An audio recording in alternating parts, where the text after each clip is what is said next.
Congratulations, Ivy of Speed! Palakpakan natin! Grabe ang inabot na pambabash ng netizen kay Kim Chiu nang magkamali siya sa pagpapakilala sa kilalang Pinoy rock band na Four of Spades. Sa halip kasi na Four of Spades ay tinawag niya ang grupong Ivy of Spades.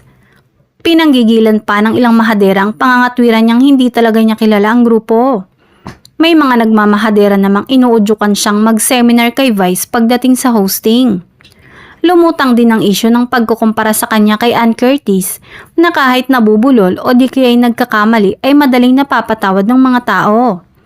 Say ng ilang netizen, just notice pag si Kim ang namali, instant bash. Pag si Ann naman, cute at lutang moments lang. Grabe, selective bashing ng mga tao talaga. Parang naging automatic na sa tao i-bash si Kim sa mga mali niya.